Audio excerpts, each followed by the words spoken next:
Encore une fois, je pense que c'est important de se dire des vérités. C'est la vérité qui libère. La vérité, elle blesse très profondément, en fait, parce que c'est réel. Les mensonges ne font pas grand-chose. C'est la vérité qui blesse pour de vrai. Mais la vérité guérit.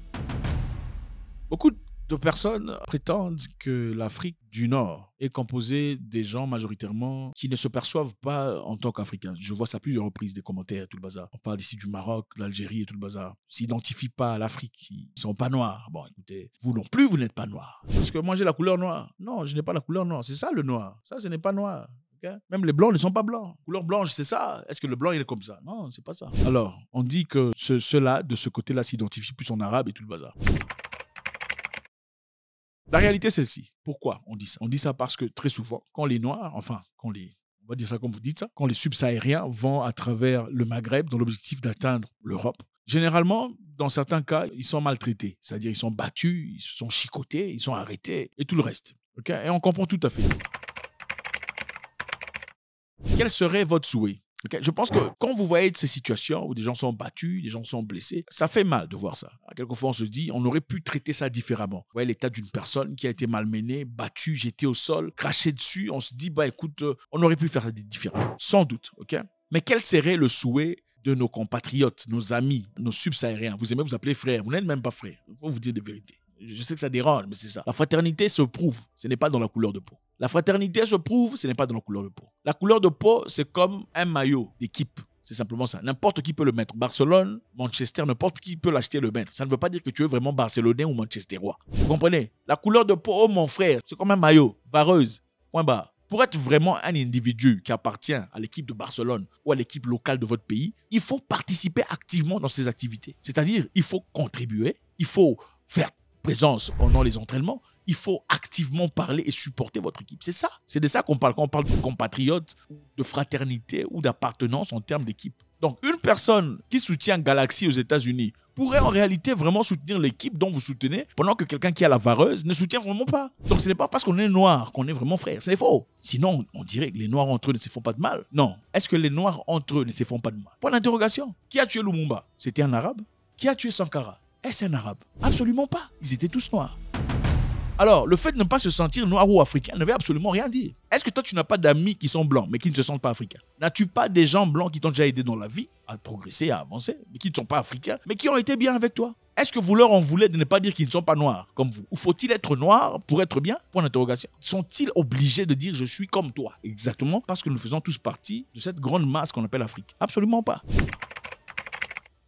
Maintenant, regardons le contexte. Quand les gens vont chez quelqu'un, je vous donne un exemple simple. Okay, vous dites que la plupart des subsahariens vont dans les Maghreb, ils sont battus, ils font cracher dessus et tout le bazar. Bon, imaginons un peu. Est-ce que vous pensez que les tout premiers noirs, qui sont passés pour traverser, pour aller en Europe, on leur a craché dessus? Je pose simplement la question. Vous pensez que les premiers noirs qui ont traversé, on leur a craché dessus? Je ne sais pas. Certainement, quand ils sont venus, on leur a posé la question de savoir, vous partez où? Écoutez, nous, on part en Espagne ou en France. Ah, ok, d'accord. Je pense qu'il faut passer par là. Hein. Parce que quoi? Parce que c'est la première fois, n'est-ce pas? Ensuite, après cela, après qu'ils soient arrivés en France ou en Espagne ou en Suisse, ils ont fait des appels chez eux disant, écoute, moi, je suis passé, hein, je suis là-bas. Ah bon? Comment tu as fait? Je suis passé à travers l'Algérie ou le Maroc. Ah bon? Par quelle ville? On a donné le nom de la ville. Ok, moi, si j'arrive demain, le lendemain, la seconde personne passe aussi. Ok? Elle part. Arrivé, elle appelle. Moi, je suis arrivé. Tout le monde dit, ok, d'accord, on va commencer à passer à travers ce pays ou cela. Le premier groupe passe. Le second groupe passe. Le troisième, le quatrième, le 20e.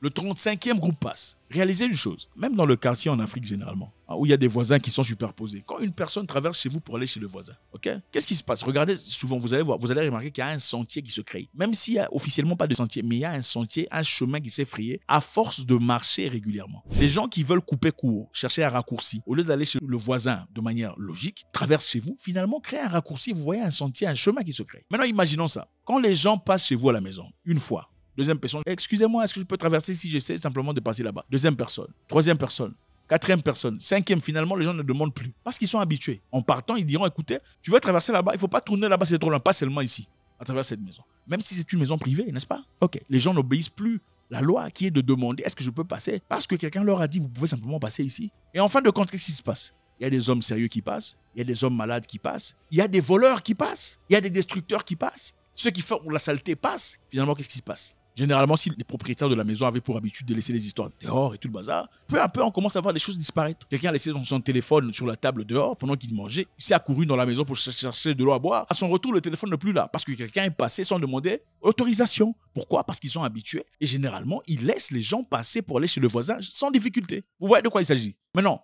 premier tour, 30e tour, 50e tour, 60e tour. Combien de genres de problèmes pouvez-vous avoir? Quand vous traversez pour aller en Europe, prenons l'exemple des pays de Maghreb. En fin de compte, à un moment donné, il y a le ventre qui bouge. Vous voulez aller aux toilettes, n'est-ce pas? S'il vous plaît, est-ce que je peux partir aux toilettes? N'est-ce pas? On vous donne les toilettes, vous utilisez. Une autre personne vient, est-ce que je peux aller aux toilettes? On lui accorde. 7e, 12e, 30e, 50e. En fin de compte, le propriétaire des toilettes dira, écoutez, ce n'est pas la foire. Malheureusement, je ne peux plus autoriser ça. En fin de compte, vous dites quoi? Ils sont racistes. On refuse de me donner les toilettes. Sans comprendre qu'avant vous, il y a eu des gens, des dizaines, des cinquantaines, des centaines qui sont venus avant vous. Vous comprenez un peu? C'est facile de dire, oh, il est raciste, il est méchant. Mais on voit difficilement les faits très simples, détaillés. Y a-t-il des racistes? Oh, absolument, certainement. Mais est-ce que tout le monde est raciste? Non, absolument pas. Pourquoi? Parce que généralement, on a cette mentalité de victimisation. Nous sommes victimes, ok? On ne veut pas arranger nos pays, on ne peut pas se mettre ensemble, on ne veut pas s'élever, faire une révolution pour changer les choses, mais on veut passer à travers le pays de quelqu'un. Mais à travers ça, en passant évidemment à travers le pays de quelqu'un, avec toute la bonté que vous puissiez avoir dans votre tête, il y aura immanquablement des dommages. Le propriétaire de ce terrain, en fin de compte, il en aura ras-le-bol. Fatigué que vous passiez toujours ici. Fatigué que vous ne demandiez plus l'autorisation. Fatigué que vous chiez dans le coin. Pourquoi? Parce qu'on ne peut plus chier dans les toilettes à la maison. Parce que voilà, on ne peut pas accepter tout le monde. Vous voyez de quoi il s'agit? Y a-t-il des Maghrébins qui sont gentils et sympathiques et bons? Oui, il y en a. Y a-t-il des Maghrébins qui sont mauvais? Certainement, il y en a. Qui sont racistes? Ah oui, sans doute. Ont-ils pris des gens en racisme pendant l'époque? Oui, ils ont fait ça, c'est sûr, c'est documenté. Mais est-ce que les Africains ont fait ça avec d'autres Africains? Ont-ils pris d'autres? Oui, il faut lire. Les Africains aussi se sont maltraités entre eux. Est-ce plus acceptable qu'un Africain maltraite un Africain en parlant des Noirs? Que ce soit une personne de teint différent qui maltraite un Africain? Alors là, la criminalité est plus profonde. Dans la criminalité, le peine, la douleur est plus profonde quand c'est une personne d'une autre race que quand c'est entre vous. Lisez l'histoire de l'Afrique, vous remarquerez qu'il y a dans beaucoup d'endroits où on partait chercher des esclaves, on les emmène et on les triait. L'esclave le plus rigoureux, le plus fort, le plus grand, le plus baraquet, le plus beau, on le prenait pour aller engrosser d'autres femmes. Dans certains cas. D'autres fois, les autres partaient faire des travaux forcés et tout le bazar. Mais est-ce que le niveau d'atrocité était le même? Peut-être que pas, mais ça dépend. Donc, ce qu'on veut dire ici, c'est quoi? Il ne faut pas se cacher derrière l'hypocrisie disant « nous sommes frères ». Nous ne sommes pas frères parce que nous sommes noirs. Non, c'est faux. Parce que vous êtes vos pires ennemis, nous le savons. Ceux qui vous veulent du mal ne sont pas généralement des gens d'ailleurs. C'est sans vous, vous-même, de vos voisins, ceux qui vous ont vu grandir. La réalité ici est celle-ci. C'est la vérité qui cause des dégâts et cette même vérité guérit. Il faut arrêter de se victimiser.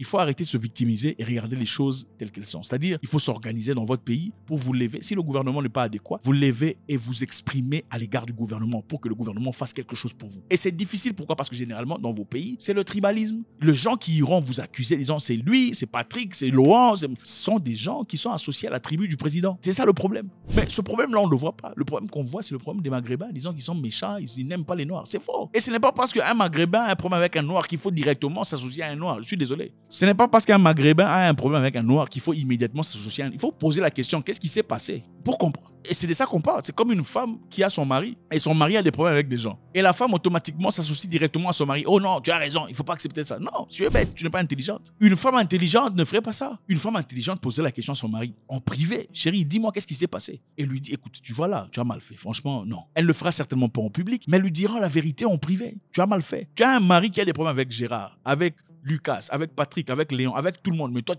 mon mari, tout le monde n'aime pas ton mari. Tu n'es pas intelligente. Comment ça se fait que tout le monde n'aime pas ton mari? C'est-à-dire qu'il y a un problème avec ton mari. Il faut avoir le courage en tant que femme de lui dire, écoute, papa, je pense que là, tu t'es trompé. Je ne le dirai pas devant les gens, mais comme il n'y a que toi et moi ici, je t'en parle. Donc, y a-t-il des Noirs qui ont des problèmes avec des Noirs? Absolument. Y a-t-il des Maghrébins qui sont racistes, qui se considèrent banois? Oui, absolument, c'est normal. Il y a même des gens qui n'aiment pas s'associer à des pays. Ils sont noirs. Ce n'est pas un crime de ne pas vouloir s'associer à la noirceur ou à la couleur noire de peau. Ce n'est pas un crime du tout. Mais est-ce que vous avez engagé cette personne pour voir comment il se comporte à votre égard? Point d'interrogation. Dire que je ne suis pas noir et être quelqu'un de mauvais est deux choses complètement différentes. Moi, la personne la plus généreuse, la plus bonne, la personne la plus humaine que j'ai rencontrée de toute ma vie a le corps couvert de tatouages. Ah oui, je n'ai pas vu d'autres personnes mieux que cette personne, peut-être à part mon père. La personne la meilleure que moi j'ai rencontrée, c'est un homme, a le corps couvert de tatouages. Une tierce personne jugerait cette personne immédiatement, disant, bon, en plus il a des tatouages, c'est certainement quelqu'un de mauvais. Et maintenant nous partons au Mali. Le Mali a déposé une plainte, finalement, une plainte. Vous savez, vous connaissez l'histoire de drone, n'est-ce pas, où les Algériens avaient tiré le drone, détruit le drone malien. Ils ont finalement déposé une plainte officielle à la Cour internationale de justice. Cette accusation est fervente. Le Mali a des preuves, ils disent avoir des preuves pour soutenir leur rhétorique, disant que le drone a en effet été tiré par l'Algérie dans le territoire malien. Vous vous rappelez que l'Algérie avait dit avoir tiré le drone dans son territoire. Le drone, évidemment, était en train de voler dans l'objectif de recueillir des renseignements sur les terroristes au Mali et aussi se positionner de sorte à frapper. Pendant que le drone effectuait son travail à l'avantage de l'armée malienne, les Algériens ont tiré sur le drone et l'ont complètement détruit. Et aussi, ils n'ont pas fait de rapport disant, écoutez, cher ami malien, on a tiré sur votre drone parce que ça volait dans notre espace aérien. Ils ont simplement tiré, ils se sont tués, ils ont écrit sur leur site officiel de défense, disant, on a tiré sur un drone malien qui était dans notre territoire. Ça dit beaucoup de choses parce que si on est vraiment amis et frères, vous direz, écoutez, il y a votre drone qui est ici, hein, il faut récupérer ça, sinon on va tirer, n'est-ce pas? Parce que bon, si c'est votre pote, vous dites, écoutez, c'est un peu comme le ballon, non? Vous jouez au football, vous tirez, ça rentre dans la parcelle du voisin. Quand vous êtes en bon terme avec le voisin, qu'est-ce qui se passe? Le voisin dit, écoutez, faut pas tirer, hein, il y a maman qui dort, n'est-ce pas? Quand vous êtes en bon terme. Mais quand vous n'êtes pas en bon terme, qu'est-ce qui se passe? Vos enfants jouent, la balle va chez eux, ils prennent la balle, ils mettent dans la maison. C'est ça. C'est comme ça que vous connaissez votre bon voisinage. Quand vous êtes bon voisin, on vous dit, les enfants, allez jouer là-bas. Mais quand la chose a changé, quand la balle arrive là-bas, on la met dans la maison. C'est exactement ce qui s'est passé entre le Mali et l'Algérie. C'est-à-dire que la relation était déjà souillée depuis davantage. Le Mali, évidemment, accuse Alger de soutenir les terroristes, d'en prendre soin, de les nourrir, de les fournir en fourniture, armement et tout le bazar, et renseignements, et plusieurs autres choses. Algérie, évidemment, qui ne reconnaît pas ces accusations, mais sur terrain, apparemment, les choses sont complètement différentes. Les deux pays ont rappelé leurs ambassadeurs respectifs. L'Algérie a rappelé, le Mali a rappelé. Ils sont en froid, les espaces aériens sont bloqués, donc l'avion du Mali ne peut pas voler sur l'Algérie, l'avion algérien ne peut pas voler sur le Mali. Et aussi avec ça, le Burkina Faso et le Niger ont pris des positions de défense, s'associant évidemment à leurs amis et compatriotes, confrères maliens. Alors qu'est-ce qui va se passer à cette accusation? En tout cas, le Mali va présenter des preuves à la Cour internationale de justice dans l'objectif de pouvoir sanctionner peut-être l'Algérie. Donald Trump vient d'ordonner un changement du nom de département de défense. Ah, ce sont des choses absolument chaudes. Ouais. Département de défense, comme ministère de défense, oui, il a changé le nom. Le président américain vient de signer vendredi un décret exécutif pour totalement changer le nom. Partant de département de défense à la département de la guerre. On dit ministère de défense. Non, maintenant c'est ministère de la guerre. Vous voyez que ça change totalement l'image, non? Ministère de défense, ministère de guerre. Quel est l'objectif final? Il faut se poser la question. Je pense que c'est qui comprennent, ont déjà compris. Ce changement, évidemment, s'inscrit dans un plan très intéressant, dans une stratégie plus large visant à projeter la puissance. C'est de l'intimidation. Département de guerre. Donc, ouvrez votre bouche, on vous détruit. Vous savez que Trump a envoyé des bateaux vers le Venezuela déjà, non? Les bateaux, des sous-marins nucléaires. Pourquoi? Parce que le Venezuela et les États-Unis n'ont jamais été potes. Le Venezuela aussi, avec leur président, en tout cas, sont très expressifs par rapport à la position internationale américaine qu'ils aiment pas, qu'ils traitent d'impérialistes. Ils disent que les Américains vont partout, créent des guerres et machin. Et ça, ce sont les Vénézuéliens. Et le Venezuela est un pays fort parce qu'ils détiennent jusque-là des réserves presque intarissables de pétrole, plus que l'Arabie Saoudite, au-delà des États-Unis d'Amérique. Et les Américains n'ont pas accès à ce pétrole. Et c'est l'une des raisons, beaucoup de personnes disent que les États-Unis essaient d'intimider. Donc du département de la défense au département de la guerre. Le département portait l'origine évidemment du département de la guerre depuis très longtemps, ce n'est pas nouveau. Non, ce n'est pas nouveau du tout parce que depuis très longtemps, en 1789 jusqu'en 1947, ça s'appelait le département de guerre. Ça a été changé par le président Harry Truman. Mais selon ce nouveau décret, Donald Trump veut refléter la force. C'est une façon d'intimider même les Chinois, même les Russes. Département de la guerre. Donc votre situation est en train d'être traitée par le département de la guerre. Vous avez de quoi vous inquiéter. L'Égypte rejette et refuse un match amical contre la Zambie. On parle de football ici. Football, l'Égypte refuse de jouer contre la Zambie. On ne jouera pas contre la Zambie. Et avant de dire que c'est du racisme, puisqu'on vous voit venir déjà, ils sont racistes et tout le bazar. Non, c'est pas ça. Ils refusent de jouer contre la Zambie parce que la Zambie a son équipe des entraîneurs d'origine israélienne. Donc l'Égypte refuse de jouer contre la Zambie, rejette cette proposition. La Fédération égyptienne de football a refusé la proposition de match amical contre la Zambie. Et la décision a été motivée par quoi? Elle a été motivée par la présence des membres israéliens dans l'encadrement technique de l'équipe zambienne. L'Égypte, évidemment, s'oppose catégoriquement à Israël par rapport à ce qui se passe à Gaza. Et les Égyptiens sont clairs par rapport à ça. En effet, ils ont été carrément snobés. Ceci est un refus symbolique, c'est un refus et ça peut être interprété comme un acte de solidarité symbolique avec les Palestiniens. Okay? Je vous rappelle que Donald Trump était parti dans sa campagne demandant ou proposant à ce que les Palestiniens soient déplacés de là où ils vivent vers l'Égypte et d'autres vers la Jordanie.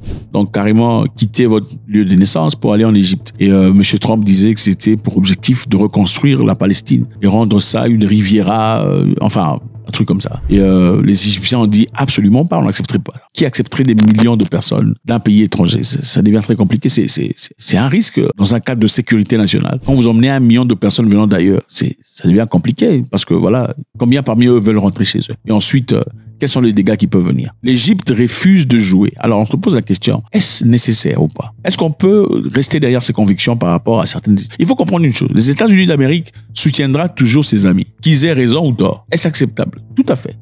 OK?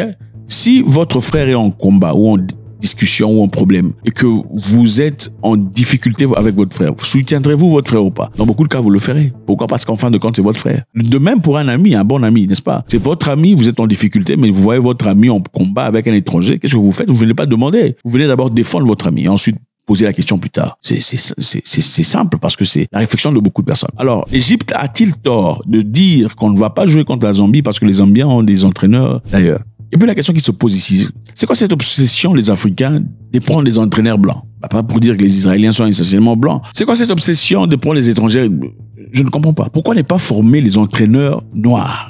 Qui ont joué, qui ont été professionnels, ou même ceux qui ont fait des formations, ont les capacités, les aptitudes. Faut-il essentiellement un cerveau de couleur différente, enfin, pas un cerveau, mais une tête différente pour entretenir une... Je ne sais pas, c'est quoi ce complexe. Donc l'Égypte a rejeté cette demande. L'Égypte ne jouera pas contre la Zambie. C'est un message clair, pas seulement à l'égard de la Zambie, mais aussi à l'égard du pays qu'on ne cite pas, et ça c'est clair. Je pense qu'il y a un message très essentiel à retenir ici. Okay? Nous savons que l'Égypte n'est pas tout à fait en bon terme avec Israël. Mais l'Égypte a aussi besoin de garder une bonne correspondance avec les États-Unis d'Amérique. Okay? Vous ne voulez pas déranger Donald Trump, et ça c'est évident. Sinon, vous aurez des sérieux problèmes. Et Trump est un fervent supporter de Israël. Et si vous allez directement contre Israël, vous aurez des sérieux problèmes avec Trump. Alors pour essayer de garder les histoires tout à fait dans la paix, mais tout en gardant une forme de force, ils appliquent leur pression de manière différente par rapport à Israël. En effet, Israël a même rejeté la proposition d'Égypte de participer dans les négociations en Palestine. L'Égypte était censée faire partie de ces négociations, mais ils ont été rejetés. Pourquoi? Parce que la proposition était telle que l'on pousse les Palestiniens vers l'Égypte, vers le Sinaï. Alors les Égyptiens ont dit non, on n'accepterait pas ça. Pourquoi il faut enlever ces gens? Pourquoi il faut forcer cette population hors de leur habitat normal pour aller ailleurs? Pour aller où? Parce que s'ils viennent chez nous, c'est brasser notre culture.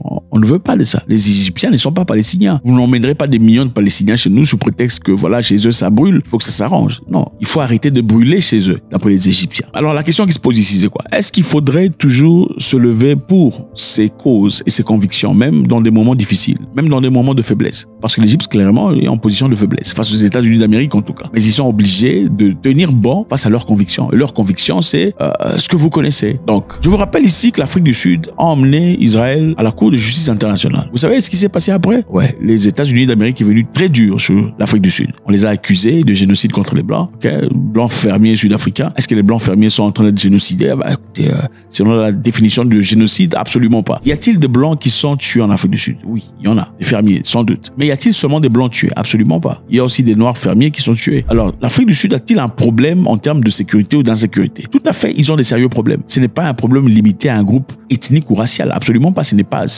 une vérité. Trump a aussi accusé l'Afrique du Sud de reprendre des terres, des forces, ravir des terres aux Blancs. Est-ce vrai? Absolument pas. C'était une proposition faite. L'objectif n'était pas de ravir les terres des Blancs. L'objectif était que, puisqu'il y a de cela plusieurs années, les terres ont été prises par le Blanc de force. Ne serait-il pas adéquat de prendre parmi ces terres, certaines terres qui ne sont pas utilisées? Les terres, vous savez, il y a des Blancs qui ont des terres si grands que 12 terrains de football. Hein. On n'a jamais investi, on n'a jamais rien foutu. Ce sont des terres qui restent là. Pendant que les Blancs sont minoritaires et les Noirs sont majoritaires, les Noirs n'ont pas des terres du tout. Alors le gouvernement voulait récupérer parmi ces terres non utilisées. Pour faire quoi? Pour des fins communautaires. Par exemple, si le gouvernement veut créer une école, par exemple, on peut prendre les terres parmi ces terres qui ne sont pas utilisées pour investir et créer des écoles. Si le gouvernement veut faire un hôpital ou quelque chose de comme ça, on peut parmi ces terres qui sont occupées par des Blancs depuis longtemps, qui ne sont pas utilisées, prendre et faire cette construction. Alors, pour éviter cela, pour jamais que ça n'arrive, Trump, en préambule, a accusé l'Afrique du Sud de prendre les terres de force. Donc, génocider les Blancs, ensuite ravir leurs terres. Des choses qui sont complètement fausses. Maintenant, est-ce que l'Égypte est prête à subir les mêmes conséquences? Parce que la réalité, c'est celle-ci. La pression de Trump sur l'Afrique du Sud a beaucoup à voir avec la position de l'Afrique du Sud à l'égard d'Israël. Ça c'est clair. Maintenant, est-ce que l'Égypte est prête à faire face à cette situation?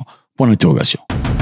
Faites-moi savoir ce que vous en pensez. C'est toujours avec beaucoup de plaisir. Et pour mes amis sapeurs, ceux qui aiment s'habiller, le créateur italien Giorgio Armani, malheureusement, a rendu l'âme, âgé de 91 ans. Giorgio Armani, le célèbre créateur de mode italien Giorgio Armani, a rendu l'âme.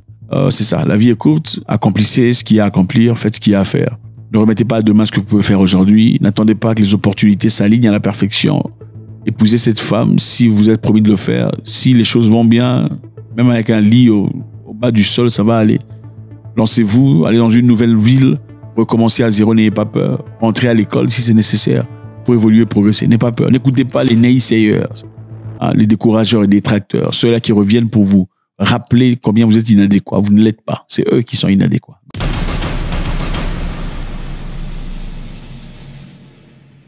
Je suivais récemment une histoire bouleversante où, aux États-Unis d'Amérique, un policier blanc américain avait tiré sur un jeune de 16 ans, un jeune garçon qui joue au basket. Et vous savez comment ça se passe souvent aux États-Unis. Il avait aussi des caractéristiques, évidemment, d'un jeune noir jouant au basketball, qui bizarrement pour le policier blanc était synonyme à un agresseur, à un criminel. Et pour des raisons bizarres, difficiles à comprendre, il a tiré sur le jeune. Je sais pas pourquoi on tire sur une personne qui ne s'arrête pas. C'est bizarre. Les gens trouvent autant de justifications pour le dire, disant si la police t'arrête, il faut s'arrêter, sinon voilà, c'est ta faute. Mais en réalité, dans plusieurs cas, quand vous voyez d'autre part, quand il s'agit d'un jeune blanc, on fait preuve de beaucoup de patience. Alors après avoir tiré sur ce pauvre jeune de 16 ans, un petit enfant, en tout cas, pour des raisons peu justifiables, le papa de l'enfant est parti chercher une école. Arrivé à cette école, il a trouvé l'enfant du policier et a fait de même. Au lieu de partir à la police et pleurer, accuser, demander justice et s'y attendre, généralement qui n'arrive pas, il est parti à l'école où étudiait l'enfant du policier et a pris la vie de l'enfant du policier. Et tout le monde était très fâché, très fâché contre lui. Ce qu'il a fait était complètement injuste et il devrait subir une peine à un niveau incroyable. Et malheureusement, ça s'est passé bien évidemment juste à l'arrivée de Trump. Et c'était une histoire vraiment terrible. Qu'est-ce que vous pensez? Vous pensez que sa justice était correcte ou pas? Parce qu'il se disait certainement, d'après ses amis et camarades, justice aux États-Unis n'existe pas. La justice n'existe pas. Il y a la loi qui existe, mais la justice n'existe pas. Comment c'est quoi? La loi existe parce que la loi est une référence sur laquelle tout le monde se pointe. Mais la justice n'existe pas parce que aux États-Unis, tu pourrais tirer sur une personne innocente et t'en sortir indemne puisque tu as un avocat fort ou tu as les finances. C'est-à-dire, bien qu'il y ait la loi, il n'y a pas nécessairement de justice. Alors d'après vous, est-ce que cette justice à lui était une justice équitable? Fallait-il faire sentir au policier les mêmes émotions qu'il a expérimentées en voyant la vie de son petit enfant pris de force par un étranger? Eh bien évidemment, ça dépend de vous. Il faut faire ça, il a bien fait. Il y a des gens qui ont dit qu'il avait bien fait. C'est la meilleure façon de transmettre un sentiment équitable à une personne. D'autres personnes disent c'est pas correct parce que le petit jeune garçon n'a absolument rien fait. Oui, il n'a rien fait, comme le petit jeune noir aussi n'avait absolument rien fait. C'est bien triste comme situation. Faut-il rendre à quelqu'un le prix de ce qu'il a commis comme crime à votre égard? En tout cas, en Mauritanie, on s'en plaint. La Mauritanie se plaint de l'agissement du Mali, disant que le Mali serait en train de traiter des citoyens mauritaniens avec peu de regard. Les dernières semaines, les nombreux commerçants mauritaniens établis à Bamako ont vu leurs boutiques fermées par les autorités locales. Les raisons évoquées varient entre absence d'autorisation administrative, c'est-à-dire ils travaillent illégalement, ou encore soupçons d'irrégularité fiscale et mesures de sécurité. Irrégularité fiscale, ils ne payent pas les taxes. Donc les Mauritaniens se plaignent disant que les ressortissants de leur pays sont maltraités au Mali actuellement. Et leurs commerçants, en tout cas ceux qui travaillent et opèrent là-bas, dans le secteur économique, sont quasiment bloqués d'opérations.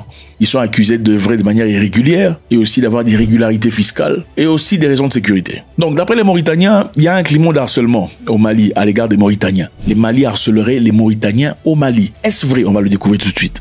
Donc la communauté mauritanienne dénonce un climat d'harcèlement et d'incertitude qui fragilise des milliers de petits opérateurs économiques, souvent installés de longue date dans les quartiers populaires dans la capitale malienne. Vous savez, en Afrique, il est naturel. Les pays voisins, les gens vont vivre ici et là.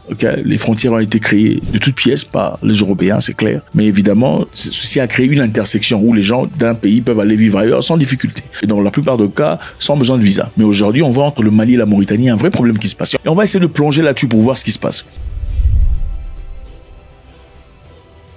Le Mali accuse la Mauritanie aussi, disant « Depuis mars 2025, la Mauritanie a procédé à l'expulsion de plus de 1800 ressortissants maliens pour séjour irrégulier ou absence de documents valides. » Donc, les Maliens ont été refoulés, renvoyés au Mali depuis la Mauritanie. Plus de 1800 Maliens ont été renvoyés dans des conditions très difficiles. On dit que certains ont été battus, d'autres ont été tabassés, d'autres se sont vus ravis de leurs biens. Pourquoi? Parce que d'après les autorités, ils sont là de manière irrégulière. C'est-à-dire, ils sont là de manière irrégulière et absence de documents valides. Donc, présentez vos documents, sinon on vous chasse. Et on vous chasse comment? Ok, on vous demande pas de partir à la maison comme ça. On vous tabasse, on vous racle, on vous refoule. On vous refoule avec ferveur. Ces expulsions ont suscité une vive réaction du gouvernement malien qui a dénoncé des violences et des violations des droits humains lors des opérations de reconduite à la frontière. Je ne sais pas pourquoi ces opérations ne peuvent pas être doux et gentils et sympathiques. Ramener quelqu'un chez lui avec propriété, politesse et respect. Monsieur, au revoir. Pourquoi il faut taper les gens, bousculer? On ne sait pas c'est quoi la profondeur de cette histoire. Le Mali a exprimé son indignation et a demandé la cessation immédiate de ces pratiques. Le Mali a demandé la cessation immédiate de ces pratiques. C'est-à-dire les Maliens ont remarqué que les pratiques là ne sont pas correctes. On peut refouler quelqu'un, mais il y a des manières de refouler les gens. La manière dont on refoule un blanc, comme vous refoulez un Malien ou un subsaharien, c'est différent. Il faut arrêter ça. Le Mali continue en disant que nombreuses familles ont été séparées. Les familles ont été séparées pendant l'expulsion et que les conditions de l'arrestation étaient préoccupantes. Les familles ont été séparées pendant l'expulsion. C'est un peu comme quand on prenait les Noirs pour les emmener aux Amériques. On prend la maman, on le vend chez M. Bernard et on prend son enfant de 7 ans, on vend chez Mme Catherine. C'est ça. Séparer les gens par expulsion, c'est la même chose. On n'est pas sûr qu'ils pourraient se retrouver. Comment pouvez-vous être sûr que ces familles se retrouveront? En réponse, une délégation malienne s'est rendue à Naoutchouk pour tenter d'apaiser la tension et préserver les relations bilatérales. Donc, malgré le fait que le Mali se plaigne, que la Mauritanie a renvoyé ses enfants avec brutalité et tout le bazar, ils sont quand même partis en Mauritanie pour essayer de discuter de manière adulte. Ok, essayons de trouver un moyen respectable, éviter des histoires bizarres. Alors, vous vous posez certainement la question de savoir qu'est-ce qui se passe. Vous savez, la Mauritanie a été accusée à plusieurs reprises de racisme. Ça, c'est pas moi qui l'invente. Vous pouvez aller faire quelques recherches. Le traitement des hommes à peau sombre, ouais, c'est franchement déplorable. Alors, récemment, nous savons aussi que la Mauritanie a signé un accord avec l'Union européenne, un accord de ralentissement de flux migratoires. Ok, l'accord que la Mauritanie a signé avec l'Union européenne ressent 210 millions de dollars a pour objectif de ralentir les Africains dans leur course de partir vers l'Europe. Et en faisant cela, il faut le faire de manière ostentatoire, en brutalisant les gens. Attendez, vous voulez décourager les gens à partir quelque part, vous faites quoi? Vous les tabassez carrément de façon à ce que les autres aient peur. Quand vous tabassez quelqu'un très durement, il va rentrer à la maison raconter avec ses écorchures, ses cicatrices, dire regardez ce qui m'est arrivé. En tout cas, n'osez pas faire cela. Est-ce que tous les Maliens qui sont en Mauritanie, ils sont parce qu'ils ont envie de partir en Europe? Point d'interrogation. Donc la Mauritanie a signé un accord avec l'Union européenne pour limiter le flux migratoire, ce qui pourrait expliquer cette politique plus stricte envers les migrants africains en général.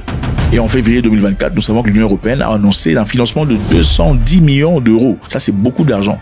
C'est beaucoup d'argent. La Mauritanie peut s'en servir pour beaucoup de choses. C'est vrai, vous savez, entre pays, la fraternité est une chose qui n'est pas naturelle. C'est une chose dans laquelle il faut investir. Il faut travailler sur la fraternité. Il faut l'enrichir, il faut l'arroser.